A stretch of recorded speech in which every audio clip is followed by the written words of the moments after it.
మా ఇంట్లో ప్రేయర్ పెట్టించుకున్నాను రండి. సుమతి గారు మా ఇంట్లో ప్రేయర్ పెట్టించుకున్నాను రండి. తప్పకుండా వచ్చేసరికి పనులు రెడీ చేసుకుని ప్రార్థనలో కూర్చోవాలి. ఇంట్లో సరిపెట్టుకుని ప్రార్థన చేసుకుంటాం. వాళ్ళు వచ్చేసరికి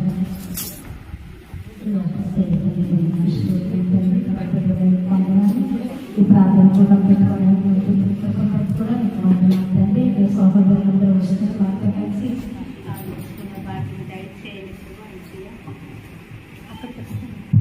ప్రార్థన చేసుకుంటున్నాం. తండ్రి తండ్రి తొందరగా అందరూ వచ్చి అందరూ సావాసంలో దానికి దయచేసి కార్యక్రమాన్ని నీ నామ మహిమాతులు దర్శించమని చేసే గతి పరిస్థిత నామగారిని నిలబడుతున్నాను తండ్రి.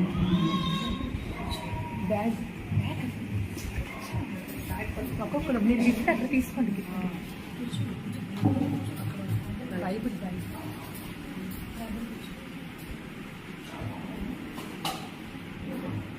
రాణి గారు వచ్చారా? వచ్చారండి జయ గారు. అదే మీరు పిలిచారు కదా, మా పళ్ళని ఆపుకొని వచ్చేసామండి. ఇంట్లో చేశారండి. తీసుకున్నాను. విజయ్ గారు కూడా వచ్చారు. కూర్చోండి.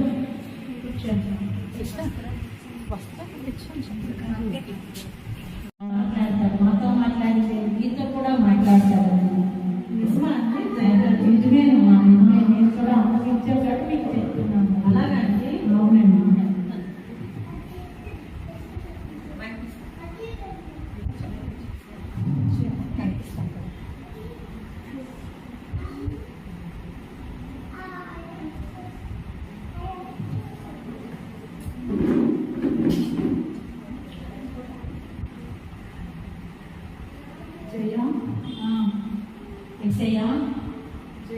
ఇచ్చారండి. అవునమ్మా, నా కోసం వచ్చారు తండ్రి. అవునమ్మా, నీవు నాకు నచ్చినట్టుగా నాకు హృదయాన్ని ఇచ్చి నువ్వు అన్నింటినీ నా నామంలోని పిలిచి ప్రార్థన పెట్టించుకున్నావు. నాకు నచ్చిన విధంగా నువ్వు చేస్తావమ్మా. నిన్ను బట్టి నేను సంతోషిస్తున్నానమ్మా.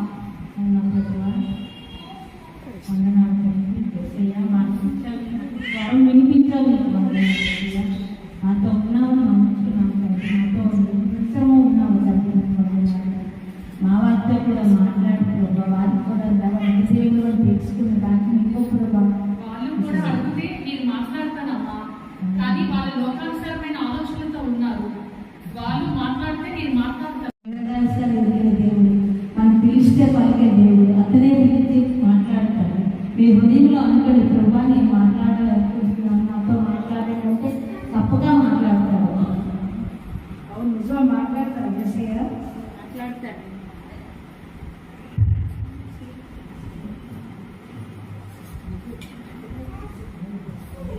విజయ విజయ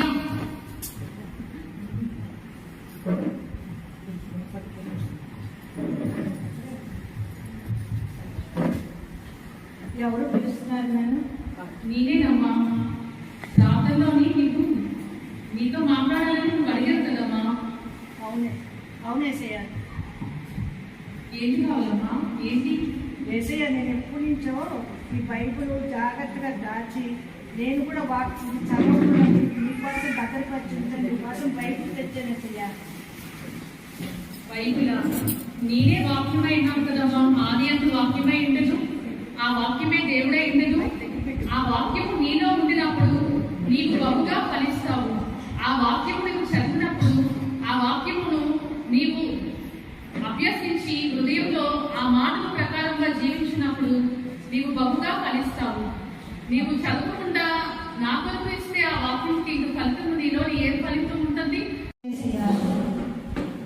ఇక మీదటి నుంచి నువ్వు ఆ వాక్య ప్రకారంగా ఆ వాక్కుని నీకు ఏదైతే భూమి మీద ఇచ్చానో ఆ వాక్యం నా ఆజ్ఞలు నా కట్టడలను అనుసరించి నా మాటల ప్రకారంగా జీవించిన నీవు భూమి యందును నా యందును బహుగా ఫలిస్తావు. ఈ లోకంలో బహుగా ఫలిస్తావు. నా రాజ్యంలో కూడా నీకు బహుమానం ఉంటుంది.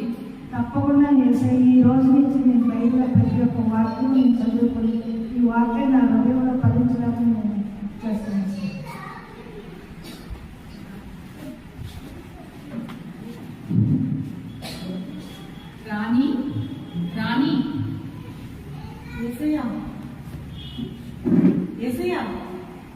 ఏసీ అంటే మీరే ఏసీయా ఏంటమ్మా నా కోసం ఏం తెచ్చావు నువ్వు? ఏసీయా మీకోసము పట్టు వస్త్రములు తీసుకొచ్చాను ఏసీయా, మీకు ఇద్దామని. నాకా? ఎన్నో రోజుల నుంచి నేను అనుకుంటున్నాను ఏసీయా, మీకు ఇద్దామని. పట్టు వస్త్రములు తీసుకోండి ఏసీయా. నాకు పట్టు వస్త్రాలు ఏంటమ్మా? ఈ భూమిని, ఆకాశముని, ఈ సృష్టిని అంతటినీ కూడా నేను కలుగు చేశాను. ఈ భూమి నుండి నేను చేసుకున్నాను. నీకు వస్త్రములు తీనిచ్చాను, నాకు వస్త్రములు ఏమిటండి? నేను రక్షణ అలంకారాన్ని అడుగుతున్నాను కానీ ఈ లోక వస్త్రములు కానీ ఈ లోకంలో ఉన్న ధనము కానీ నేనేది కూడా అడగలేదు. నీ యొక్క రక్షణ వస్త్రము, నువ్వు రక్షణ నన్ను నమ్ముకొని నన్ను విశ్వసించి రాజ్యంలో స్థలం ఉంటదన్నారు. నీవు రక్షణ పొందుతా అమ్మా. ఈ లోక వస్తువులన్నీ కూడా అవి చిమ్మటపడతాయి, అవి వ్యర్థమైపోతాయి. కానీ నీకు ఆత్మరక్షణ పొందుకుంటే నిత్య రాజ్యంలో నీకు బహుమానం ఉంటది. నిత్యము కూడా యుగ యుగంలో కూడా నాతోనే ఉంటావు. నువ్వు నన్ను ఎదురుగా నువ్వు చూస్తావు. అవునా యేసయ్యా, నిజంగా మీరు చెప్పింది చాలా మంచిగా ఉంది యేసయ్యా. నేను తప్పకుండా బాప్తిసం పొంది మీ రక్షణ వస్త్రాలు ధరించుకొని నేను మీ ఆత్మ ద్వారా నేను దర్శనం చేస్తున్నా. శ్యామల, శ్యామల. అవును యేసయ్యా, మీరా? అవునమ్మా. ఏంటేసయ్యా? నేను మీకోసం వచ్చాను యేసయ్యా. మీకోసం నేను బోర్డంత ధనం తెచ్చాను యేసయ్యా. మీకు గిఫ్ట్ ఎత్తారని యేసయ్యా మీకు ధనం తెచ్చాను. నా దాంట్లో ఉన్న కొద్ది ధనం తీసుకొచ్చాను మీకోసం అని. తీసుకోండి యేసయ్యా. మీకు నా కోసం ధనం తెచ్చావమ్మా? అవును యేసయ్యా. నేను ఈ లోకంలో నీ ధనమును కానీ నీకున్న ఆస్తిని కానీ నేనేది కోరలేదమ్మా. నీకున్న దాంట్లోని పేదవారికి, లేనటువంటి వారికి నీవు ఇస్తే అది నాకు ఇచ్చినట్లేనమ్మా. అలాగే యేసయ్యా. ఈ లోకంలో యొక్క ధనము అది చిమ్మట పడుతుంది, అది చుండు పడుతుంది. నీవు నీ శరీరం విడిచిపెట్టి నీ యొక్క ఆత్మ నా నిత్యరాజ్యంలోకి చేరాలంటే ఇక్కడ ఉన్నటువంటి నీ ధనమును, నీకున్నటువంటి సమస్తం ధనం ఇస్తుంది. నీవు భాగ్యం సంపాదించాలంటే అది నా వల్లే కలుగుతుందమ్మా. అలాగే యేసయ్యా, నా దగ్గర ఉన్న ధనమంతా పేదవాళ్ళందరికీ దానం చేస్తాను యేసయ్యా. మీ రాజ్యానికి రావడానికి నేను ఏం చేయాలి, ఇంకా ఏం చేయాలి చెప్పండి యేసయ్యా. నీకున్న దాంట్లోని కొంచెము పేదవారికి ఇచ్చి, లేనటువంటి వారికి, అక్కర్లో ఉన్న వారికి ఎవరైనా నీ ఎదుకు వస్తే నీవు గుప్పులు విప్పి వారికి ఇస్తే నేను ఫలితం ఇస్తాను. దేవుడు ఇక్కడ నీకు బహుమానం ఉంటుంది, నా రాజ్యంలోని కూడా ఉన్నతముగా నీకు బహుమానం ఉంటుంది. నీ యొక్క క్రియలే, నీ యొక్క విశ్వాసమే దేవుని రాజ్యంలోని నీకు బహుమానము, మంచి నివాస స్థలములు కూడా ఉన్నాయి. అలాగే యేసయ్యా, నాకున్న ధనమంతా పేదవారికి అందరికీ పంచివేస్తాను. నేను మీ రాజ్యానికి వస్తాను యేసయ్యా.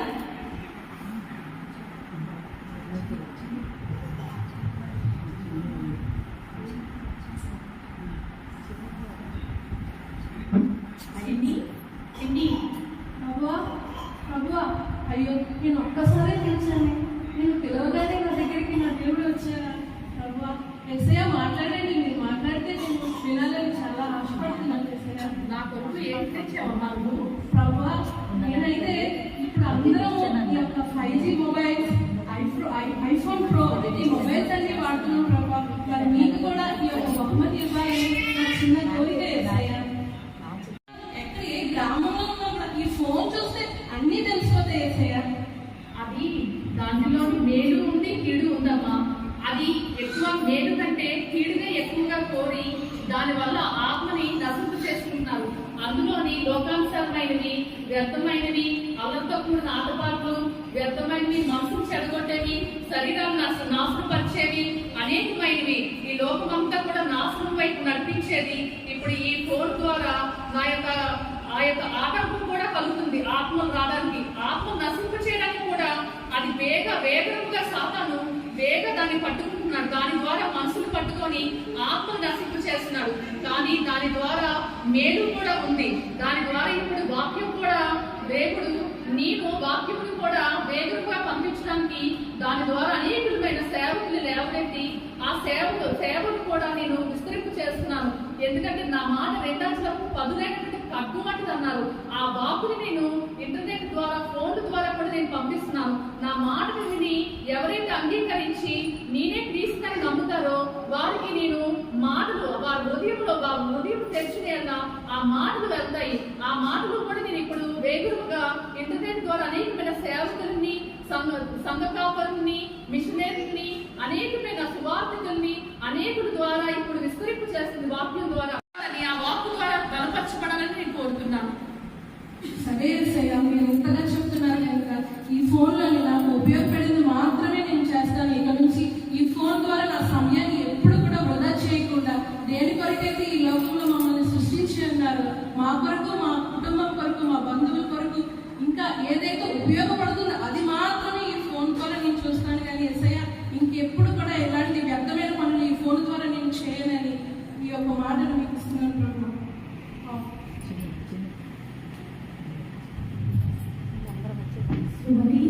సుమతి ప్రభువా, నన్ను పిలిచారా ప్రభువా?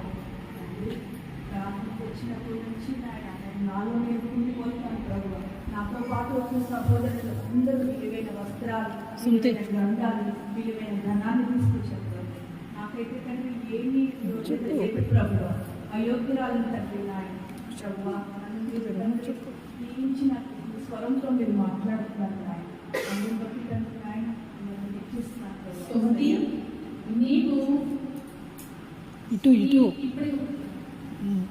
ఎంతో ధన్యరాలివి. నీవు నేను పిలుచుకున్న పిలుపు తగినట్లుగా నీ హృదయంలో నాకు ఇచ్చి, నా ఆజ్ఞలు, నా కట్టలను అనుసరించి నా మాట ప్రకారంగా నీకు జీవిస్తున్నావు. నేనేదైతే నీకు ఆజ్ఞించున్నానో అనేకమైన ఆత్మలు నడిపించావు. నీ హృదయమే నేను కోరుకున్నాను కానీ, నీ బలులు కానీ, నీ అర్పణలు కానీ నేను ఏది కోరలేదమ్మా.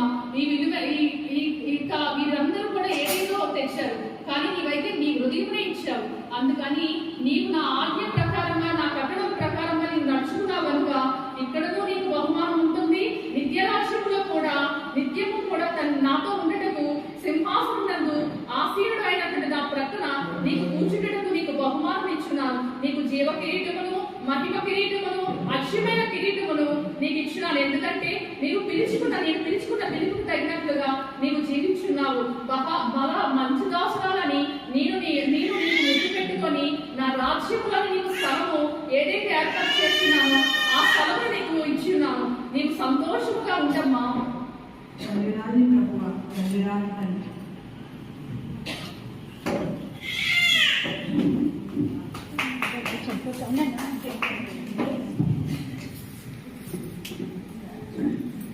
విజయ గారు, చూసారా స్పీకర్? మీకు అర్థమైందా? మీకు అర్థమైందా? జమల్స్లో పడుతున్నాయి.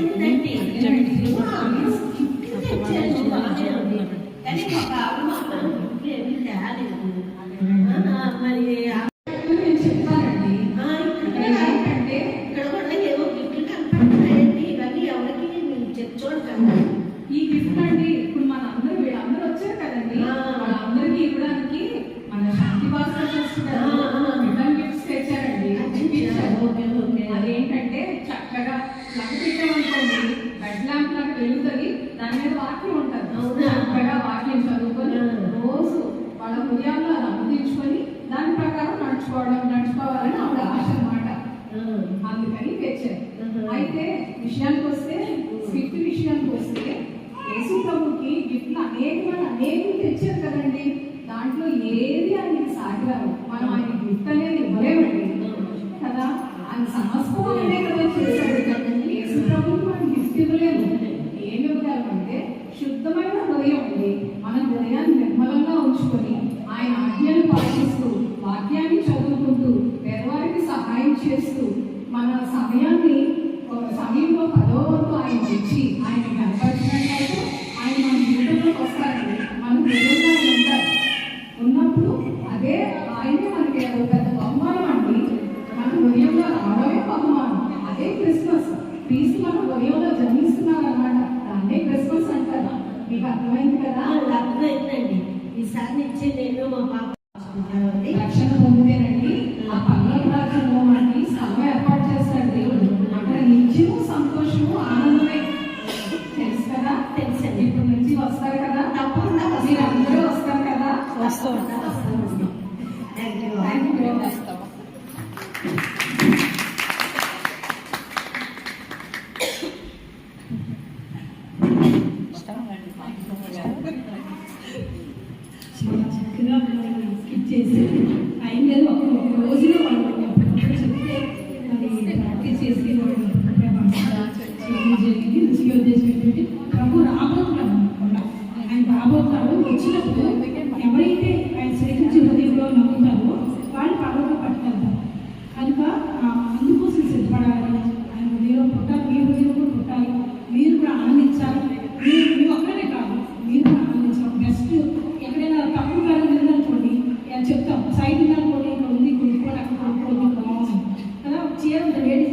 చీరలు ఇక్కడ చీర బాగా అక్కడ బాగున్నాయి, చాలా బాగున్నాయి, కొనుక్కోండి, తక్కువ రేట్లు విలువైంది చెప్పాం కదా.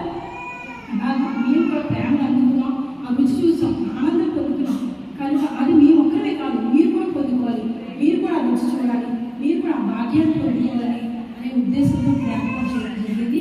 కనుక చేసిన